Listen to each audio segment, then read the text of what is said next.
Hello, everyone, and welcome to today's webinar, Speed Up Assay Development Time When Testing Plasma and Other Viscous Liquids. My name is Travis Scherset. I'm the Digital Marketing Manager at Artel, and I'll be your moderator for today's event. Before we start, I'd like to go over a few housekeeping items with you. The presentation will last about 30 to 35 minutes, followed by a Q&A session. If you have questions for our presenter, Dr. Melinda Gold, please send them in at any point during the presentation. You don't need to wait until the end. All you have to do is type your question into the chat box. I will be monitoring it throughout the webinar. All attendees will be muted during the presentation to avoid background noise and to make sure that you can hear the speaker clearly. In the chat, you will find some useful resources such as the presentation slides and the process optimization white paper, as well as our troubleshooting automation poster.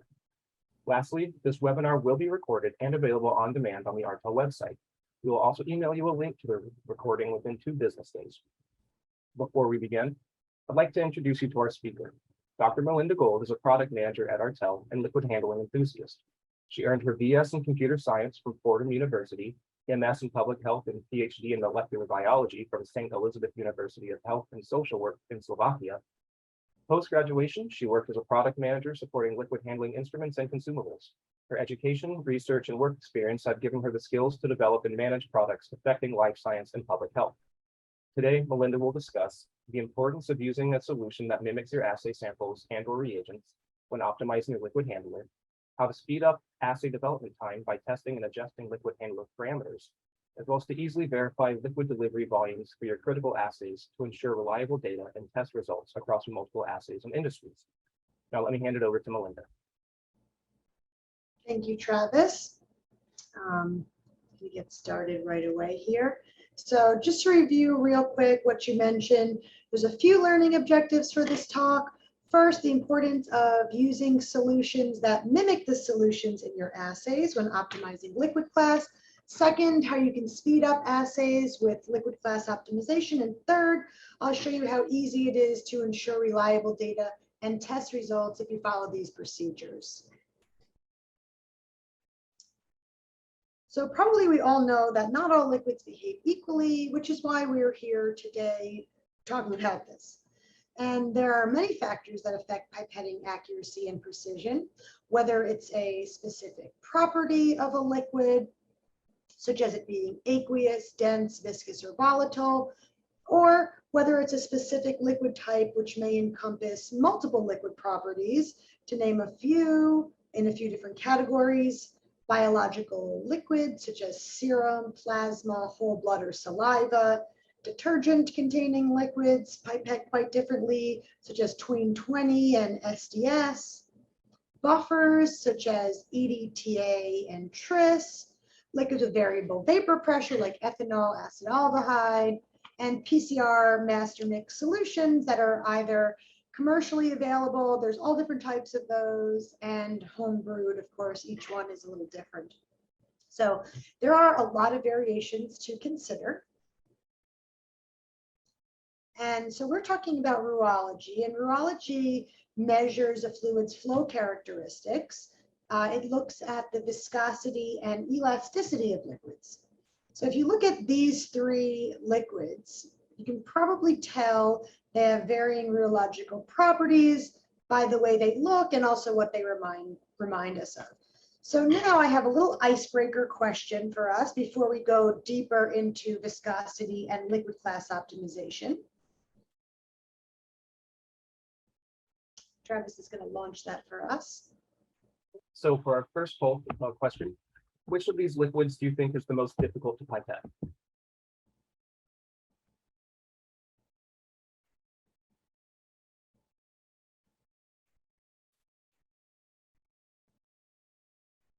Let's give a few more seconds.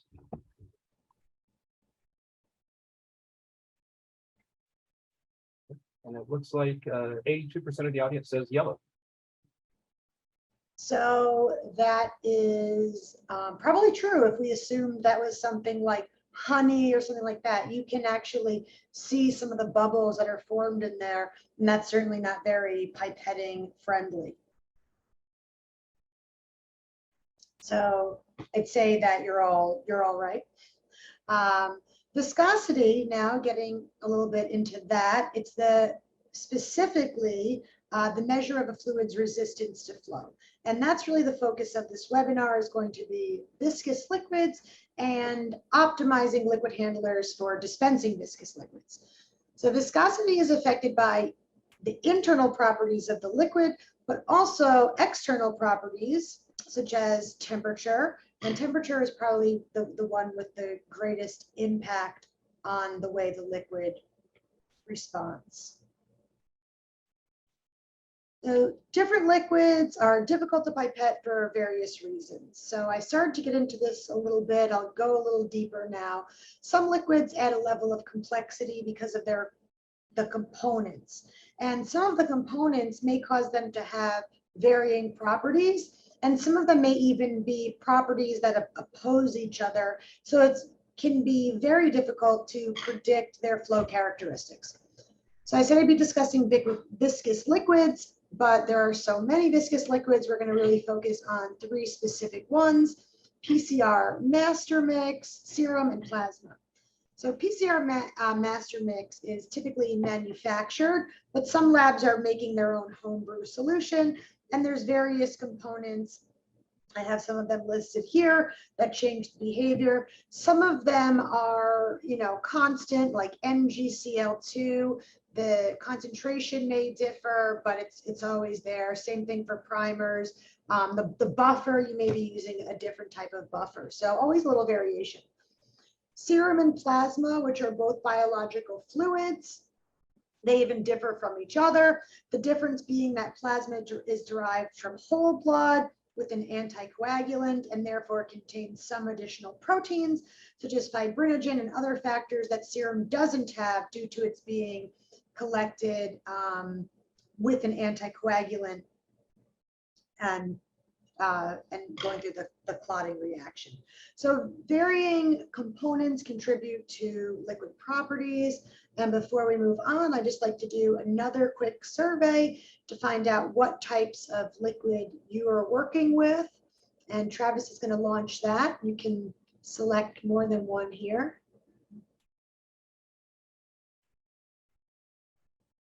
I'm sorry, so like Melinda said, feel free to choose more than one answer, as well as if you select other, if you wouldn't mind typing your answer into the chat for us. So the second poll is, what types of difficult liquids are you dispensing in your lab?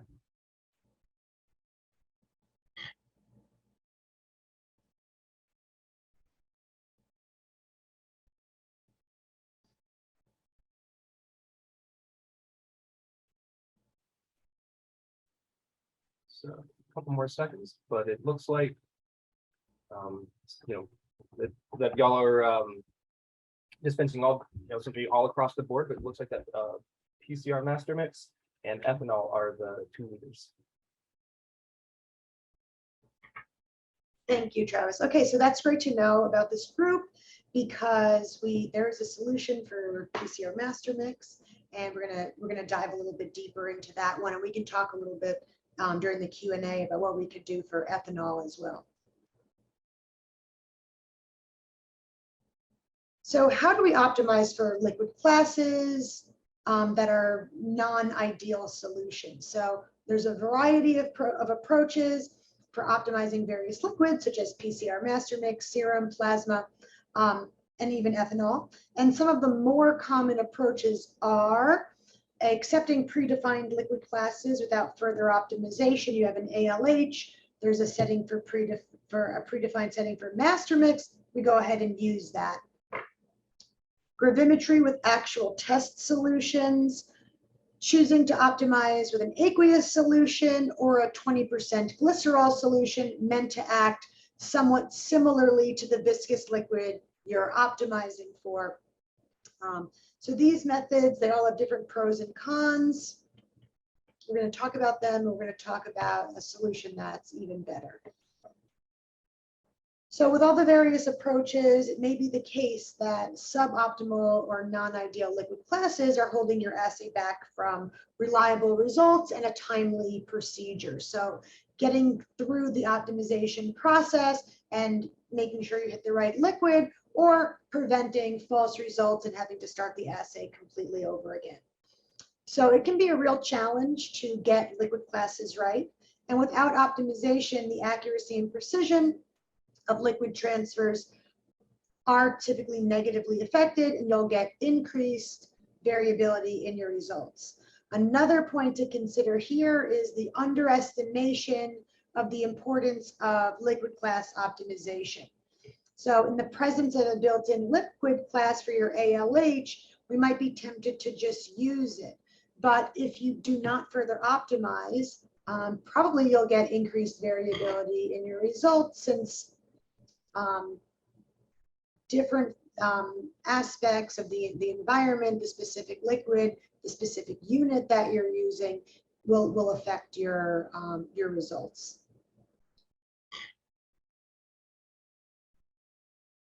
So liquid classes are unique, like I said, and they need to be adjusted based on various internal and external parameters, such as the liquid that's being transferred, the tips and plates being used in the transfer, the temperature of the liquid, the specific liquid handler being used.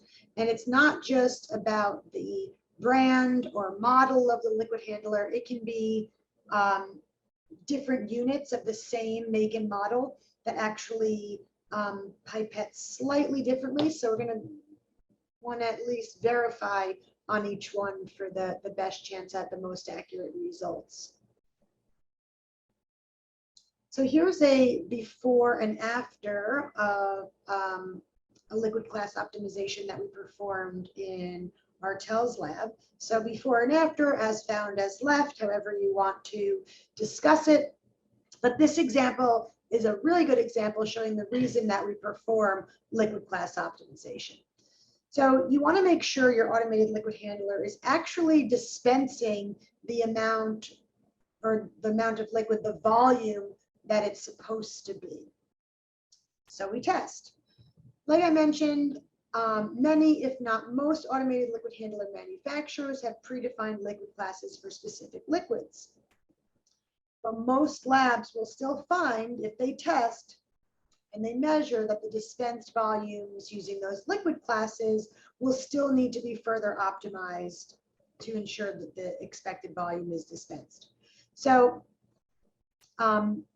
liquid class optimization should be carried out before an assay is actually ready to go without biological sample, since we wouldn't want to either play around with precious samples that are in limited quantity, and before we optimize, and even add in the inherent variability that specific biology brings to the table. So in this, as found as left, example of dispensing an aqueous liquid with an aqueous liquid class, so that's what this is showing over here, the before.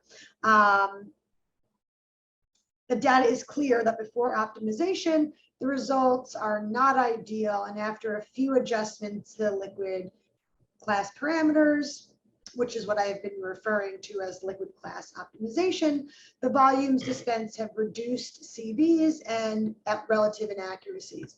So you can see the information right here. The target volume is 5, of course, same for the after. And initially the mean volume was 3.7. We were able to get it up to 4.99 and really improve upon that volume that was initially dispensed with the basic settings for an aqueous liquid. So we're using an aqueous liquid class here. Here we've tweaked that aqueous liquid class. So now how is this achieved? So it's actually a very simple process if you have the right tools to measure the liquid delivery volume, and especially if you're using liquids that behave similarly to the ones you are attempting to optimize. You'll simply follow an iterative process of go sort of in a circle, dispensing, measuring, assessing, and adjusting different parameters to improve the accuracy and get to an acceptable accuracy tolerance for your particular assay. So after you make your first adjustments, you'll dispense again and go around with the 4 steps again, measuring each time to see the results. So I'll go into a little bit more detail about the liquid class optimization process, and I'll dig into the 4 steps. So first, you're going to use a preset liquid class, if there is a preset liquid class. That usually helps to get started, or a set of parameters that you know match the liquid type you're trying to optimize. Then you'll choose a QualAssure solution that best mimics your liquid, and we'll talk about which ones are available a couple of slides from now. You will dispense the solution, the QualAssure solution, mix with diluent if needed into an MVS verification plate. And then for the measuring step, after mixing on the plate shaker, you'll put the plate into the MVS for absorbency readings, from which the software then calculates the volume in each well. You'll then assess those volumes to determine whether they are high or low and make an adjustment to a liquid class parameter that you think will positively affect the outcome of the dispensed volume. Typically, you'll only want to be making one adjustment at a time so you can judge the effects and backtrack if needed. Then after performing that sequence of steps, dispense, measure, assess, and adjust, you'll repeat this process and dispense with the new settings, measure, make another determination if you need to continue until the desired accuracy is reached.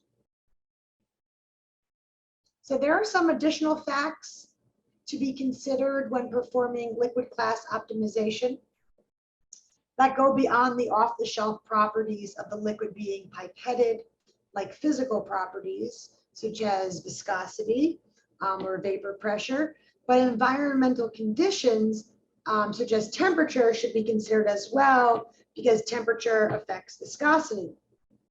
So to reduce variability, you'll want to be consistent.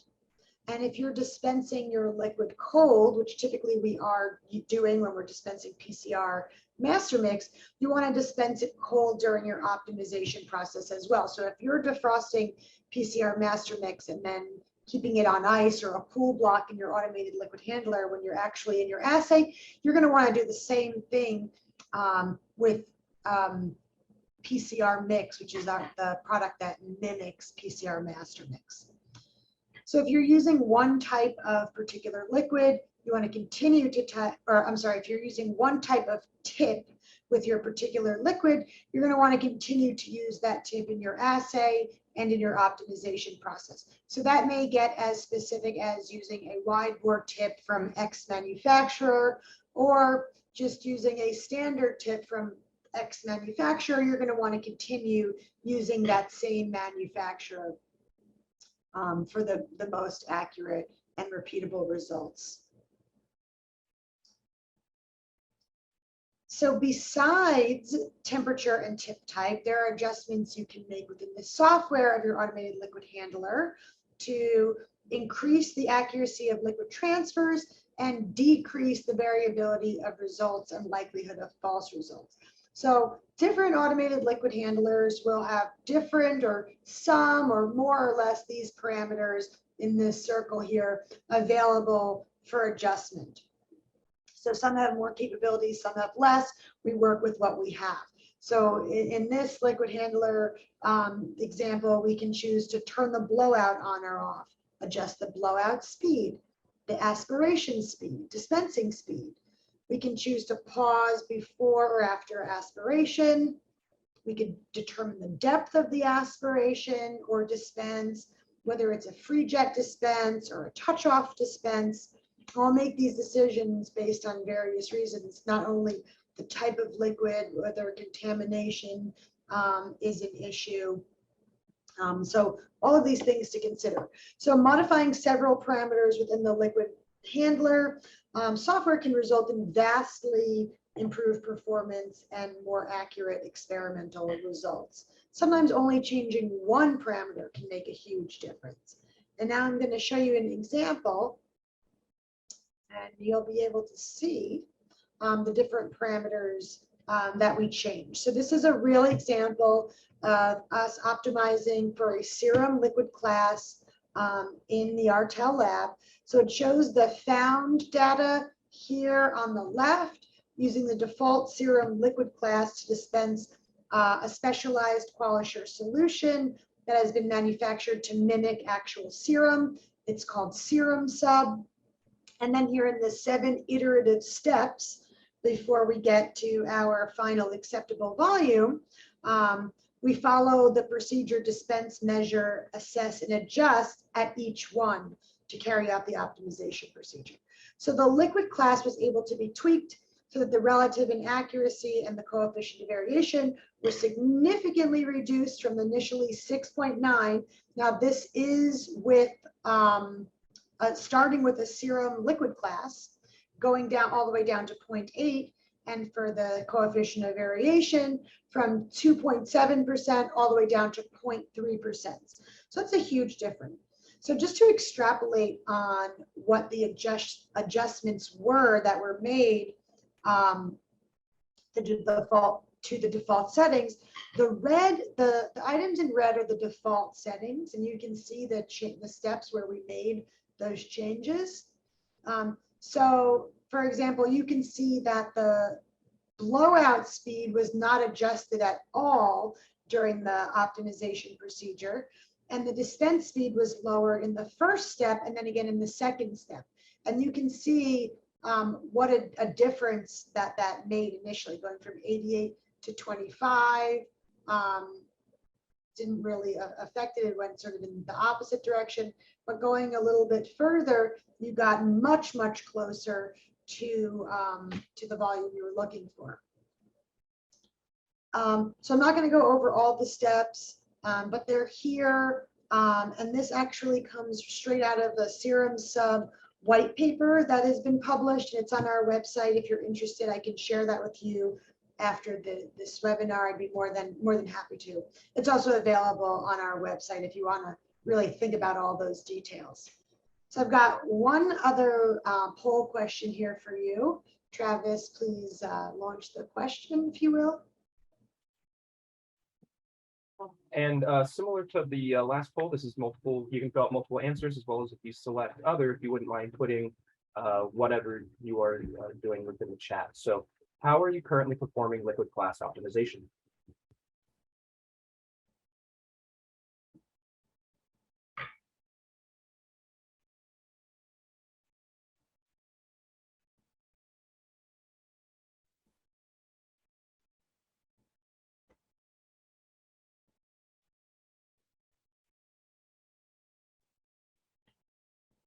Okay, and it looks like we've got a tie. While we're getting answers all across the board, it looks like we have a tie right now for not currently performing LCO or eyeball method. Okay, so the eyeball method is not always going to be ideal, obviously. I think we know that, especially when we get down to the really small volumes, because sometimes you really just can't see those liquids in the tip, especially if they're clear. So there are definitely better ways that I can hopefully educate you about that'll help your procedures. So when I was working in a lab with manual pipettes, this is about 20 years ago, I noticed, and this is also with the eyeball method, that we use the same tips to pipette 0.5 microliters of TAC in PCR, and there was a visible difference in the volume. And I couldn't tell if that was either user dependent or pipette dependent, attitude dependent, but the manual procedures are definitely different than automated procedures. So we can be much more consistent with automated procedures. But while it is possible, so I admit it too, I use the eyeball method to make that determination. It's like, okay, it's totally off here. It's not really reliable to optimize optically, but it does occasionally serve as a clue for there being a need for a procedural change or to actually perform liquid class optimization. Okay, so back to automation. There are methods for liquid class optimization that are more or less ideal. I touched on some of these at the beginning of the webinar. For example, using predefined liquid classes without further optimization, using a balance with actual test solutions, or with 20% glycerol solutions, which we might use as home brewed mimics. We say, okay, PCR master mix is a little bit more viscous than an aqueous solution. So instead of using water, I'm going to add a little glycerol and hope that that gives a little bit better result. So even optimizing with only aqueous QualAssure solutions with the MVS, if you're dispensing a solution like serum, plasma, or PCR master mix, there are more ideal solutions. And ideally, the solution would be something that's easy to use, safe to use, save time over other methods, preserve samples or reagents, simplifies liquid class optimization, and can be used with liquids that mimic various solutions that we're actually using in the lab.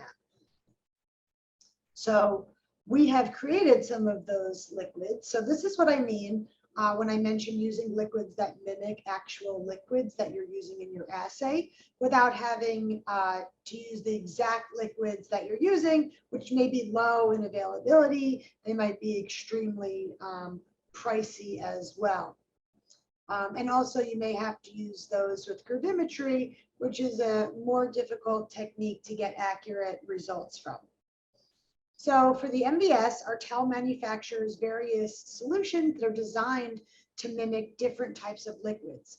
In order of release here, aqueous, DMSO, and most recently in the last couple of years, we released PCR mix.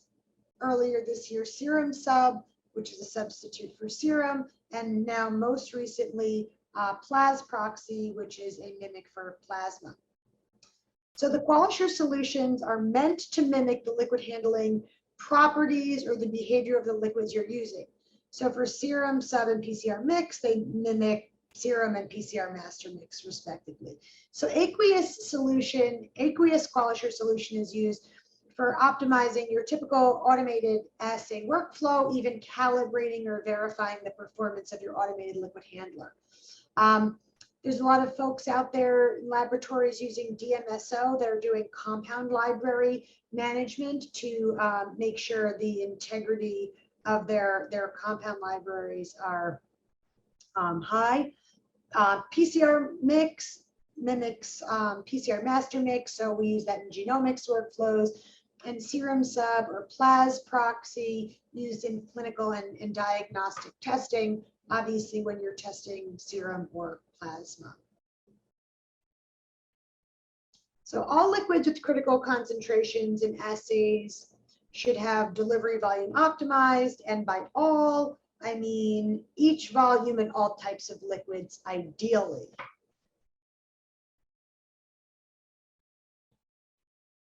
So some of you may be thinking, or maybe you thought before we reviewed the learning objectives for this webinar, that as long as you're testing dispenses at every critical volume, you'll get acceptable and accurate results.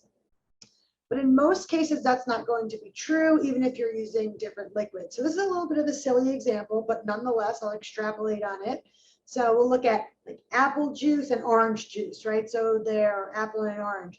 They're definitely different. And if we think about pipetting these liquids, the most obvious difference is that orange juice would be clogging up a pipette tip right away. Apple juice and orange juice, they would not respond the same to different liquid handling conditions.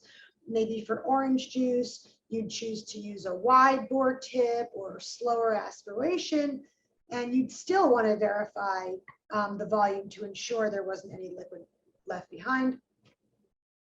So I'm going to move on now from these really interesting juices to some more relevant liquids that you're working with in the lab. And I'm glad that a lot of you clicked that you're working with PCR master mix at the beginning of this webinar, because that makes this really relevant. So PCR master mix and aqueous liquids just do not behave the same. So in this example, I'm showing how aqueous QualAssure solution and PCR mix QualAssure solution for the MVS do not behave the same under the same liquid handling conditions. So what we did to get this data, we optimized our automated liquid handler to dispense 10 microliters of PCR mix. So we use the iterative procedure, dispense, measure, assess, and adjust to get this to be almost exactly 10 microliters within a reasonable margin of error.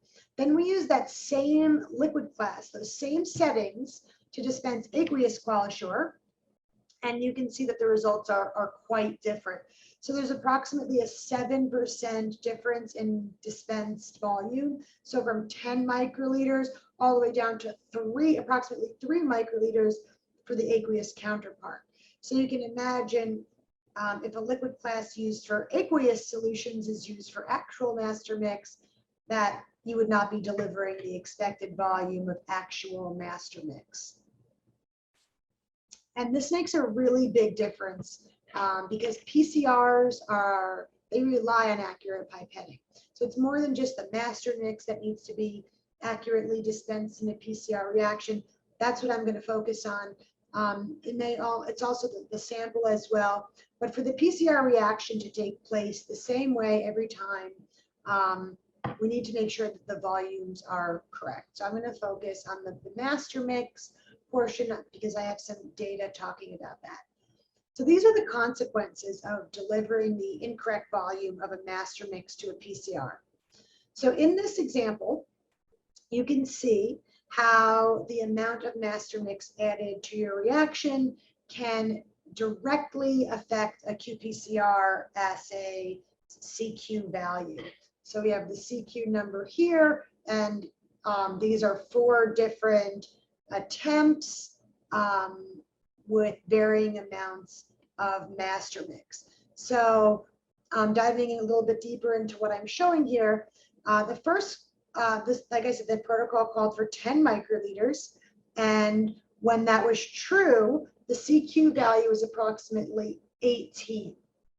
If we intentionally drop the master mix down to 8 microliters, in this column over here, the CQ only increases very slightly. But if we take one more step in that direction to 6 microliters, there's a significant alteration. Maybe it looks like it's about 24 microliters. And the next step, if we dispense only 4 microliters of master mix, this column right here, the CQ value goes all the way to 27 microliters. So you can see how master mix delivery volume plays a critical role in qPCR. So in this example where the master mix is under-delivered and the reaction produces a falsely high CQ value, that means improper gene quantification, and it could further result or translate into misdiagnosing a patient created by falsely low concentrations of the gene of interest, whatever it is that you're looking for. So a quick summary of this graph is that master mix delivery volume plays an important role in PCR and can and does in this case significantly impact CQ values.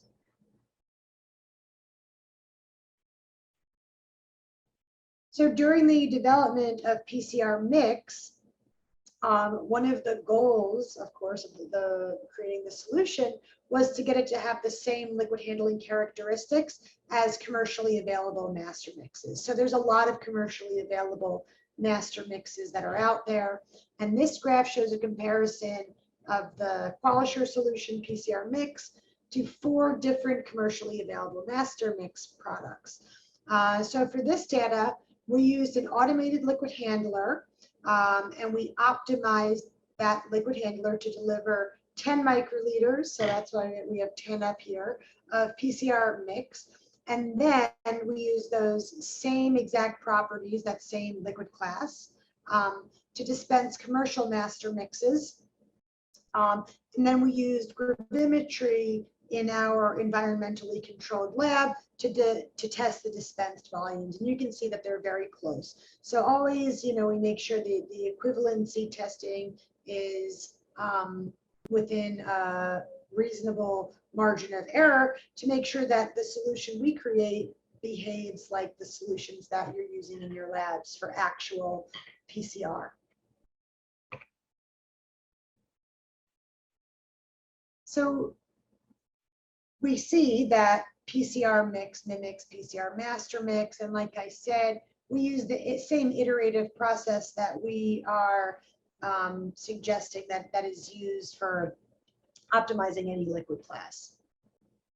So now I'm going to move on to some other QualAssure solutions that we have in the QualAssure family of solutions. So I'm going to move on to discussing Serum Sub and Plas Proxy. So these two solutions were developed to mimic serum and plasma respectively.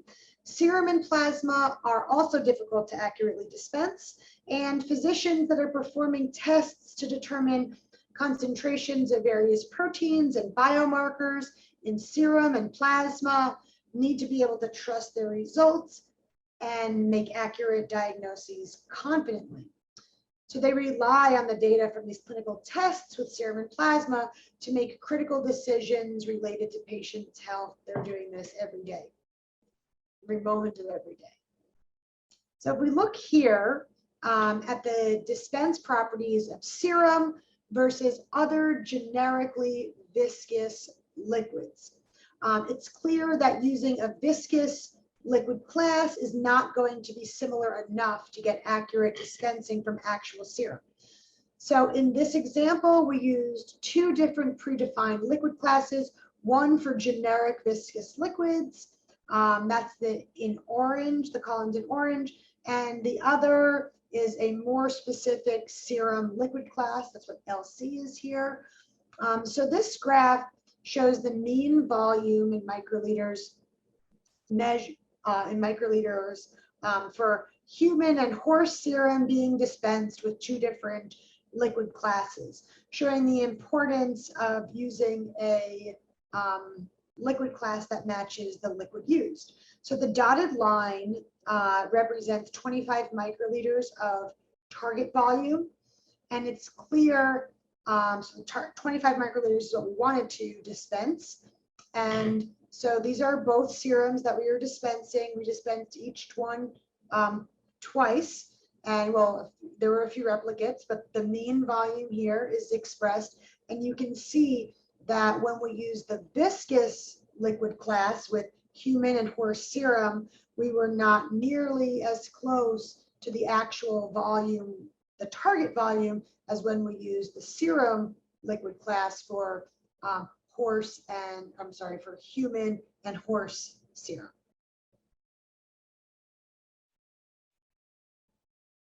So again, looking at some equivalency data, which I explained a few slides ago for PCR mix, looking at PCR master mix. We have the equivalency data here for various serums, human, horse, rabbit, and rat. And it's clear how well Serum Sub QualAssure compares to those actual serums and mimics the dispense properties of various human and animal serums. So again, I want to show you a comparison of what we looked at in the equivalency data we have for Plas Proxy against various animal and human plasmas in the same type of equivalency test where a liquid class is optimized to dispense, in this case it was 10 microliters of Plas Proxy, and then that same liquid class is used to dispense various human and animal plasmas, which are then measured on a balance in a controlled lab, of course. So Plas Proxy, you can see it's a suitable substitute to mimic the liquid handling properties of actual serum. And here we use two different types of human serum, two different types of human plasma, monkey and bovine plasma as well.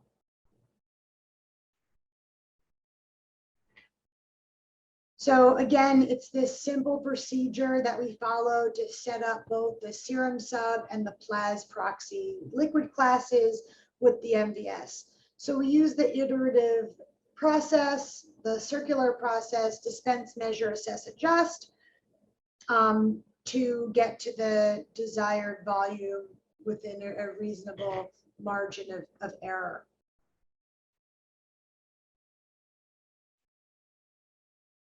So these two the newest QualAssure solutions, Serum Sub and Plas Proxy, were developed to improve patient outcomes with, and we to improve the patient outcomes, we have to improve the test results to make them more accurate and more reliable. So using these solutions to optimize the liquid delivery volume will prevent misdiagnoses and also allow the best treatment plan to be implemented in a timely manner. So it's not just about getting the correct diagnosis, but it's about getting it as quickly as possible for the best outcomes for the patient.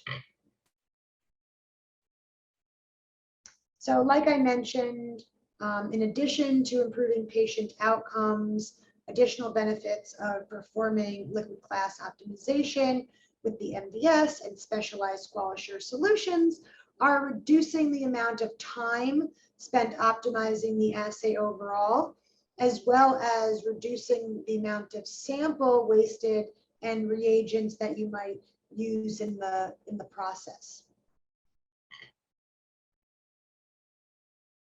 So lastly, using the MVS for liquid class optimization will help to mitigate the risk of under or over delivering liquid volumes and improving assay results all around. So thank you, everyone. Travis is going to open us up to questions now. Yeah, thank you, Melinda, for that informative presentation. Like we said at the beginning of the webinar, if you have a question, go ahead and enter it into the chat section, and I'll be sure to read them out. Looks like we do have our first question, which is there a criteria for deciding the default speeds for liquid class, or is it just trial and error? So it is somewhat trial and error because it's all different. But if you're looking at, like, for example, a viscous liquid class, there's a lot of research out there, independent from Artel and also from Artel, that makes some suggestions for things that you can do. And we actually have a troubleshooting automation poster available. I think it was made available in the chat as downloadable. We'll also follow up by sending it out. But it does talk about some things that you can do to improve your liquid delivery volumes. There's also another poster that we have for, it's called troubleshooting or manual pipetting of viscous liquids, I believe. And it's actually for manual pipetting, but it gives some suggestions on what you can do to better dispense viscous liquids. And you can take some of the suggestions from that. I also have that slide where I showed the 7 steps where we went from the default liquid class to the final volumes and how we made that improvement. So there's quite a few papers showing different types of liquid from Artel and what the specific steps we made were. And from, like I said, independent sources showing the steps that were made to get to those more accurate results. So if you were asking about something specific, I could give you specific answers. Like if it was a viscous liquid, I would say slowing down the speed of aspiration, the speed of dispense, maybe even doing reverse pipetting if your automated liquid handler offers that setting. If the blowout, if you don't have their ability to do reverse pipetting, you might want to make sure that you're blowing out slowly. So, as sort of knowing a lot about liquid handling, you can figure it out, or we can make some suggestions for you as well for specific liquids. I hope that answered the question. If not, write it up and I can go into more detail. Thank you, Melinda. We've got another question for you. What would you recommend for saliva or for saliva and whole blood? Do you think alternative solutions would help with dialing in the liquid classes? Yes, so definitely. The first one was saliva, and saliva is a solution, it's a little bit more viscous than your typical aqueous solution. if you have an abundance of saliva, you can, from your samples, you could use that to create the alternative solution to be used with the MVS. You definitely could do that. So the other one you mentioned was whole blood. So whole blood becomes a little bit trickier to pipette because of the variation and the consistency of blood on its own. If you haven't introduced a anticoagulant, depending on when you get that sample in relation to it when it was tested, it may have different properties. So that becomes a little bit more tricky. As far as creating an alternative solution from it, because of the time it would take to create the alternative solution and the clotting factors in blood, that probably will be one of the most challenging solution to make an alternative solution of. Good, thank you. We've got another question for you. When working with beads, there's a big difference when sample is not mixed correctly before pipetting. How do you handle that?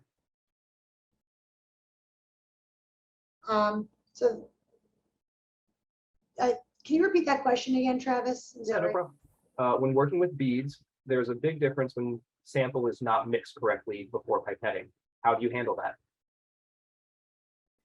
So I would make sure to work as quickly as possible within reason, because after you mix your sample, it may be mixed correctly, but it's constantly going to be settling and changing the sort of concentration of the beads in the upper part of solution versus the lower part of the solution. So it's definitely difficult to handle. You want to give your best shot at performing the mixing, and then work, as quickly as is reasonably possible to dispense those samples. We do frequently hear about troubles with pipetting that type of liquid. So we can certainly talk more about that after this webinar, because as far as developing that potentially as one of our QualAssure solutions, we want to talk more about what the problems you're going through dispensing that, or pipetting and dispensing that, are. So I agree that that's a really difficult one. And we've got one more question. We are using pre-wetting of the tip when using manual pipettes with ethanol. Is that possible / necessary with an automated liquid handler? So it depends. So if it's possible, it depends on the automated liquid handler. Most automated liquid handlers would have that available. You're definitely doing the right thing by pre-wetting with the manual pipetting. An automated liquid handler, if it has it available, it can get even more accurate than doing it with manual pipetting. Because when you pre-wet a tip, it's not just about how many times you pipette the liquid up and down, but it's what your pauses are like when you aspirate and dispense, because you want to give those surface molecules enough time to get into the air cushion to prevent sort of expansion and then dripping of the liquid when you're actually doing your experiment. So I'd want to say that most liquid handlers do have, automated liquid handlers have that available, and that can make a really big difference when it comes to pipetting variable vapor pressure liquids like ethanol, high vapor pressure liquids like ethanol. Thank you. I think we have time for just one more question. Do you have any suggestions for initial adjustments that should be made to increase the accuracy of dispensing plasma? So that's a good question. I think the first question was similar to this one, but not quite as specific. So we do have some initial adjustments that can be made for dispensing plasma. First of all, slowing down the pipetting procedure for aspiration and dispense. That's definitely a really good place to start. And also, just like I showed you that table with the iterative steps for Serum, we're coming out, actually, it's about to be released an application note for dispensing Plas Proxy with an automated liquid handler. So as a mimic for plasma, that would be a really good way to see what the results were from our lab with plasma and the MVS, since we have the equivalency data. And that application note is sort of going to talk about what we did stepwise to hone in on the correct volume. So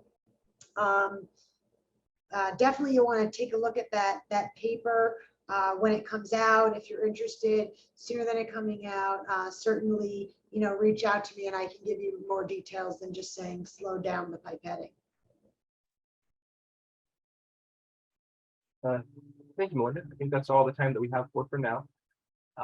If we didn't get to your question, or if you have any additional questions, please don't hesitate to reach out to us at the contact information provided on the last slide of the presentation. I would like to thank you all for attending our webinar today, and I quickly want to remind you that you can download all of our related materials from the chat box. And we will be following up by email in the next 2 business days. We really appreciate you taking the time to join us, and have a great day. Thank you.